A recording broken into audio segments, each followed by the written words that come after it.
दोस्तों स्वागत है आप सभी का एक बार फिर से आपके अपने YouTube चैनल साइंस बंकर्स में। दोस्तों जैसा कि आप लोगों को पता है कि टीजीटी और पीजीटीज की वैकेंसीज आ चुकी हैं, फॉर्म भी फिल हो रहे हैं। आई होप कि आपने फॉर्म फिल कर दिए होंगे। और अगर फॉर्म फिल करने में कोई प्रॉब्लम आ रही है तो मुझे कमेंट सेशन में बताएं। मैं फॉर्म फिल करने का एक डेमो वीडियो बना दूंगा, उसे देख करके भी आप फॉर्म फिल कर सकते हैं। और कोई अदर क्वेरी है तो कमेंट बॉक्स में मुझे ज़रूर बताएं।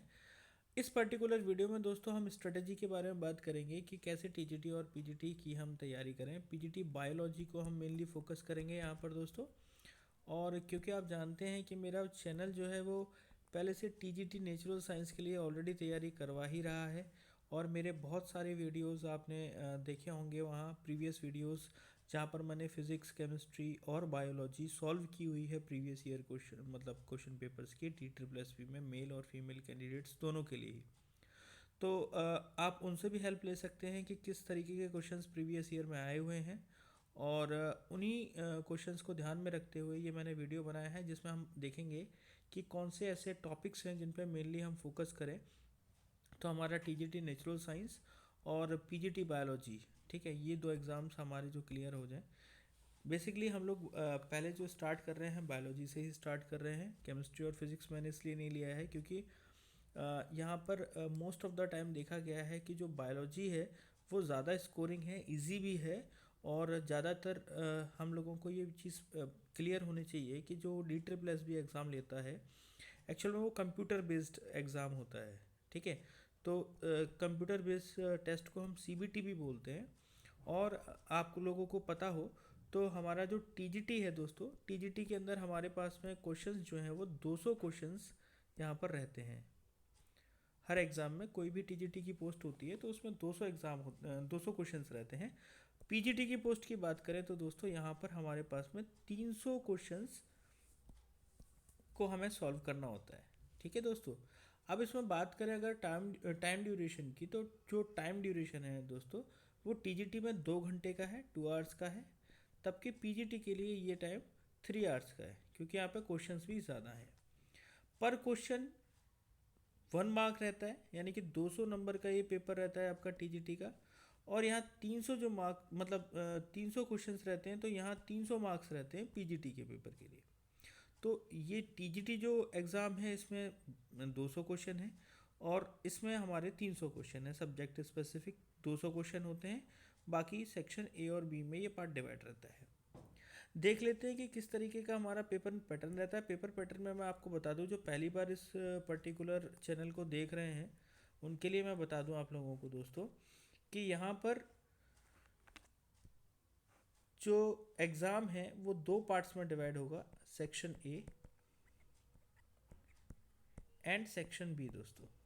तो सेक्शन बी, अगर टीजीटी की बात करें, है ना, पहले टीजीटी की बात कर लेते हैं। टीजीटी की बात कर लेते हैं दोस्तों पहले। तो सेक्शन ए है, इसमें आपके 100 क्वेश्चंस यहाँ पर आएंगे, 100 क्वेश्चंस यहाँ आएंगे, 100 आपके बी में आएंगे। अब अगर मान लीजिए हम नेचुरल साइंस की बात कर रहे हैं तो इन 100 क्वेश्चंस के अंदर कौन कौन से तरह के क्वेश्चंस होंगे? 4 तरह के क्वेश्चन होंगे, फिजिक्स, केमिस्ट्री, बायो, ठीक है, इसको हम साइंस में रख लेते हैं।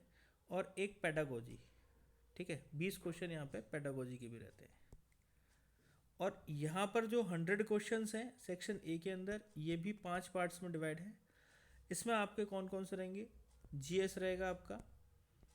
जीएस के बाद में आप देखेंगे यहाँ पर आपका एप्टीट्यूड रहेगा, हिंदी रहेगा दोस्तों, इंग्लिश रहेगा और रीजनिंग रहेगा। तो 20-20 क्वेश्चन आपके इनमें रहेंगे। तो अगर आप यहाँ पर देखें तो जो सीबीटी एग्ज़ाम होता है उसको कैसे क्रैक करना है उसकी ट्रिक मैं आपको बता देता हूँ। क्या होता है उसके अंदर दोस्तों, यहाँ पर जैसे मैं बात करूँ 100 क्वेश्चंस, अगर सेक्शन ए की बात करते हैं तो जैसे ही आप सिस्टम पे बैठेंगे तो सबसे पहले क्या होगा कि आपको एक लॉगिन आईडी और पासवर्ड दिया जाएगा, जिससे आप पहले तो वो आपका जो थंब प्रिंट है वो स्कैन करेंगे। ध्यान रखें थंब प्रिंट को ढंग से लगाना है, वहाँ पे स्क्रीनिंग करते हैं, बाद में दिक्कत आती है स्क्रीनिंग में, क्योंकि DSSB बीच बीच में भी कैंडिडेट्स की जांच करवाता रहता है। अभी भी जो कैंडिडेट्स ज्वाइन किए थे उनका फिर से रीवेरिफिकेशन हुआ था। तो ध्यान रखिए अपनी फिंगरप्रिंट जो आप वहाँ पर जिस एग्ज़ाम को आप देने के लिए जा रहे हैं वहाँ घबराएं नहीं। प्रॉपर तरीके से अपना फिंगरप्रिंट वहाँ पे स्कैनर मशीन में रखना है, जैसे केवाईसी कराते हैं बिल्कुल वैसे। और प्रॉपर तरीके से अपना फ़ोटो देना है। वहाँ कोई गॉगल्स वगैरह, अगर आप स्पेक्स पहनते हैं स्पेक्स के साथ दीजिए, गॉगल्स वगैरह का यूज़ ना करें। ठीक है, तो प्रॉब्लम्स में आ जाते हैं कैंडिडेट। फिर बाद में होता ये है कि थंब प्रिंट्स वहाँ मैच नहीं होते और आप दिक्कत में आते हैं बाद में। डिपार्टमेंट आपके ऊपर कार्रवाई करता है, वो प्रॉब्लम में आते हो फिर आप लोग। जेन्युइन कैंडिडेट्स भी बहुत मेरी जानकारी में है जो प्रॉब्लम में आए बाद में। तो ध्यान रखें अपना फिंगरप्रिंट वगैरह सही दें, फ़ोटो अपना सही दें। चलिए बात कर लेते हैं 100 यहाँ पर जो क्वेश्चंस आएंगे दोस्तों, 100 क्वेश्चंस जो आते हैं, इसमें आपके सबसे पहले जब लॉगिन आईडी पासवर्ड आप डालेंगे तो वहाँ से आपका टाइम सिस्टम में स्टार्ट हो जाएगा। टाइम बैकवर्ड उसमें स्टार्ट होता है, क्योंकि 120 मिनट आपके पास हैं तो वो 120 मिनट से स्टार्ट होगा। सेकंड्स के थ्रू कम होता चला जाएगा, 119 हो जाएगा, 118 हो जाएगा। और जैसे ही वो टाइम ज़ीरो हुआ तो आपका पेपर अपने आप ही क्लोज हो जाएगा। ठीक है, फिर आपने जितने अटैम्प्ट किए उससे आप एक क्वेश्चन भी ज़्यादा अटैम्प्ट नहीं कर पाएंगे। हम्म तो ये पैटर्न रहता है। होता क्या है दोस्तों, एक बारी में 20 क्वेश्चंस आपको फ्लैश होते हैं, एक साथ नहीं होते सारे क्वेश्चंस, 200 क्वेश्चंस एक साथ नहीं आते, केवल 20 क्वेश्चंस आपके साथ सामने आएंगे। अब वो 20 क्वेश्चन जो है वो जीएस के भी हो सकते हैं, वो 20 क्वेश्चन एप्टीट्यूड के भी हो सकते हैं, इंग्लिश के भी हो सकते हैं, हिंदी, कोई से भी 20 क्वेश्चन हो सकते हैं वो। तो आपको करना ये है कि आपको मिनिमम टाइम में वो 20 क्वेश्चन सॉल्व करके इन क्वेश्चन को जब तक आप सेव करके नेक्स्ट नहीं करेंगे अगले 20 क्वेश्चन आपको नहीं आएंगे। ये नेक्स्ट 20 क्वेश्चन आपके सामने जब तक नहीं आएंगे जब तक कि आप पहले 20 क्वेश्चंस को सॉल्व नहीं कर लेते दोस्तों। क्लियर हो गया। फिर जब आप इन 20 क्वेश्चंस को करेंगे, सेव करके नेक्स्ट करेंगे, तब अगले 20 क्वेश्चन आएंगे, उसको करने के बाद अगले 20 क्वेश्चन, और इस तरीके से आप 100 क्वेश्चंस जो है कंप्लीट कर लेंगे। ये हो गया आपका पार्ट ए। अब पार्ट ए आपका फाइनल सबमिट हो जाएगा। उसके बाद जो पार्ट आएगा वो आएगा दोस्तों पार्ट बी। इसमें भी बिल्कुल आपको ऐसे ही करना है। ठीक है, ये जो क्वेश्चन रहेंगे इसमें भी इनिशियली आपको एक फ्रेम में केवल 20 क्वेश्चन आपको आएंगे। फिर उसके बाद जब आप उनको सेव करके नेक्स्ट करेंगे तो अगले 20 क्वेश्चन आपको दिखाई देंगे। इस तरीके से 100 क्वेश्चन आप यहाँ पर। तो करना क्या होता है दोस्तों, इसमें इसमें होता यह है जनरली, मान लीजिए 20 क्वेश्चन किसी के पास एप्टीट्यूड के आ गए, बायोलॉजी वाले स्टूडेंट हैं, और 20 क्वेश्चन एप्टीट्यूड के अच्छे खासे या रीजनिंग के क्वेश्चन आ गए जिसमें आपको रीजनिंग के क्वेश्चंस आ तो रहे हैं लेकिन उसमें टाइम लग रहा है, तो ये 20 क्वेश्चन जो है बाकी क्वेश्चंस का भी टाइम खा जाएंगे। और आप अगर ध्यान से देखें 200 क्वेश्चन है और मिनट कितने हैं आपके पास, 120, जिसमें आपको फिजिक्स भी सॉल्व करनी है, केमिस्ट्री भी सॉल्व करनी है, बायो के क्वेश्चंस हैं सॉल्व करने वाले नहीं होते, और डायरेक्ट ही ये क्वेश्चन होते हैं, इसलिए बायो जो है वो काफ़ी स्कोरिंग होता है। आपको एक जानकारी और दे दूं मैं कि दोनों ही सेक्शंस में आपको अलग अलग पास होना ज़रूरी है। आप कहेंगे सर कैसे, समझाइए, मैं समझाता हूँ। जिस भी कैंडिडेट के, ठीक है, देखिए मेरिट जो बनती है वो तो दोनों सेक्शन ए और बी मिलाकर के बनती है, ए प्लस बी ही मेरिट बनाएगी आपकी। लेकिन होता जनरली क्या है दोस्तों, यहाँ पर बच्चे जो है ए सेक्शन को जल्दबाजी में यहाँ पे स्कोरिंग तो ठीक कर देते हैं, मतलब पहला ए सेक्शन ही आप कर रहे हो तो उसमें काम करेंगे, ठीक से काम करेंगे, और उसमें क्या करते हैं बच्चे 50-60 नंबर आराम से कर लेते हैं, क्योंकि रीजनिंग इतनी बहुत ज़्यादा भयंकर नहीं आती है डी प्लस बी के अंदर, जीएस भी ठीक आती है, हिंदी इंग्लिश नॉर्मल आते हैं, तो 50-60 अगर यहाँ कर लिए, उसके बाद बच्चे यहाँ टाइम नहीं बचता है ना बच्चों के पास, क्योंकि वो अपना लगभग यहाँ पर 80 से 90 मिनट यहाँ खर्च कर चुके होते हैं।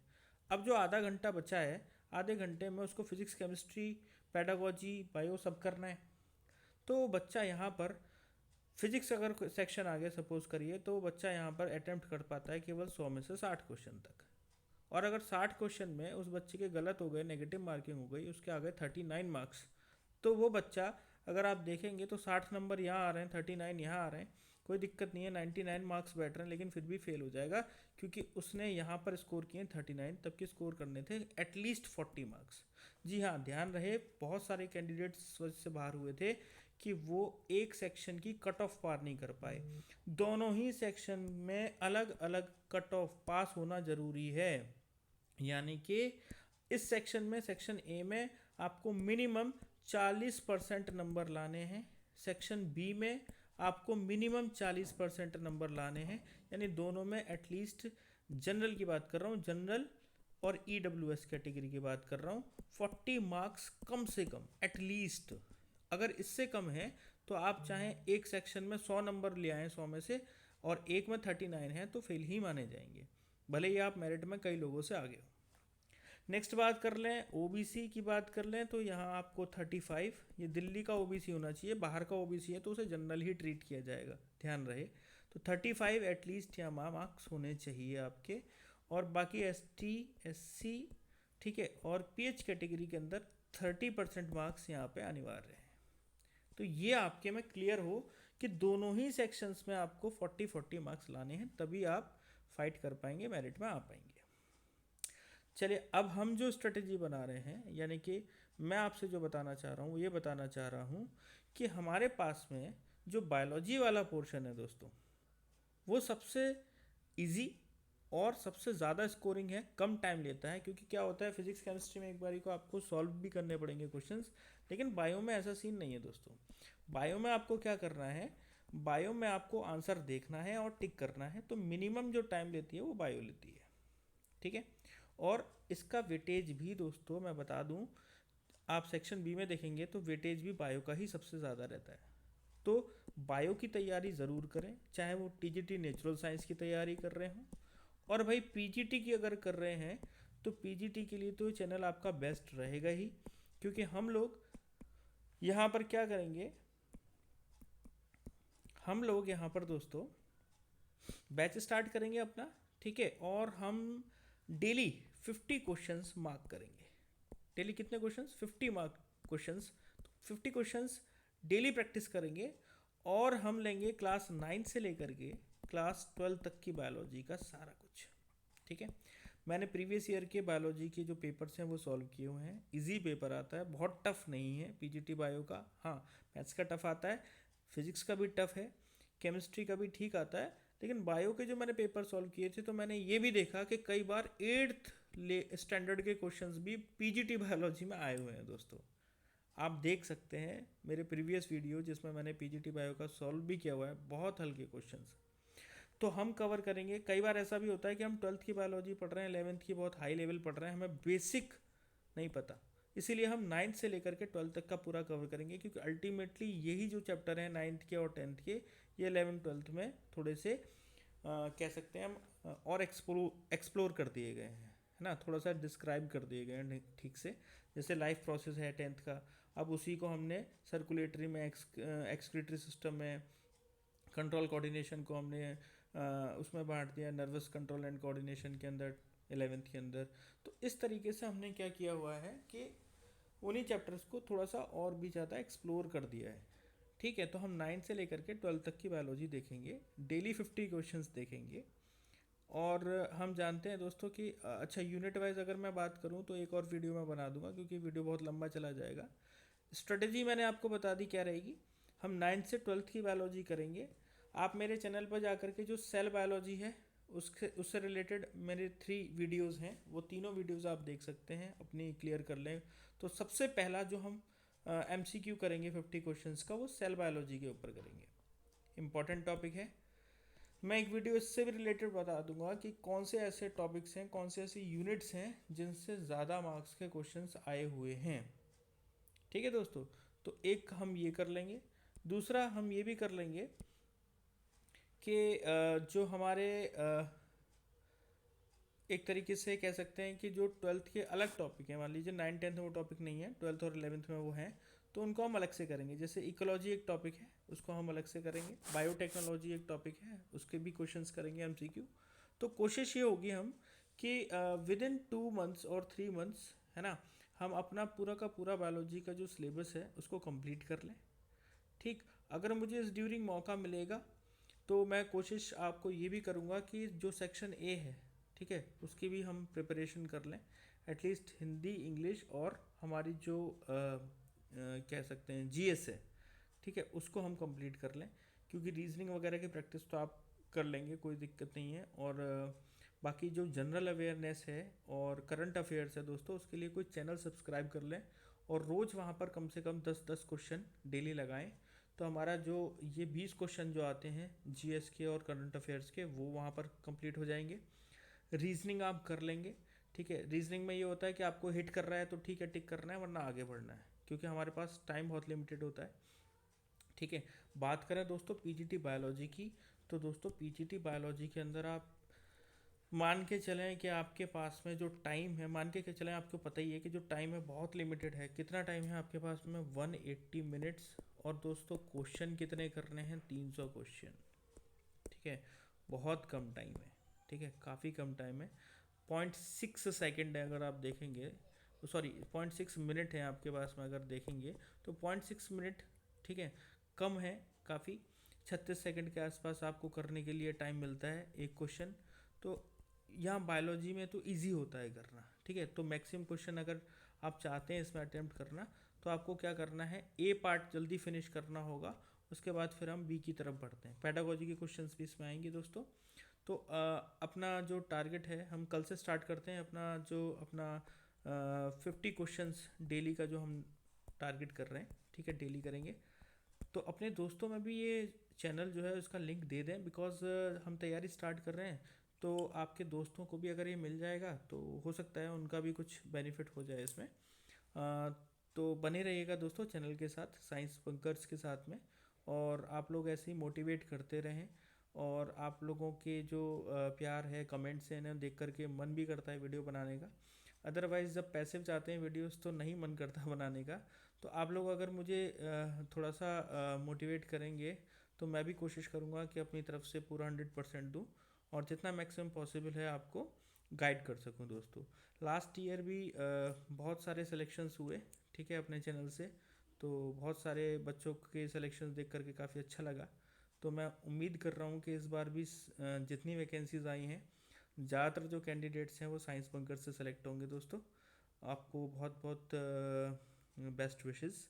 और चैनल को सब्सक्राइब कर दीजिए, शेयर कर दीजिए, और मेरा जो टेलीग्राम चैनल है उसे भी ज्वाइन कर लीजिएगा। होता है क्या दोस्तों, कई बार कुछ इंपॉर्टेंट पीडीएफ आते हैं या नोटिफिकेशन आते हैं तो वहाँ हम शेयर कर देते हैं, या कई बार पोल क्वेश्चंस देते हैं तो वहाँ शेयर कर लेते हैं दोस्तों।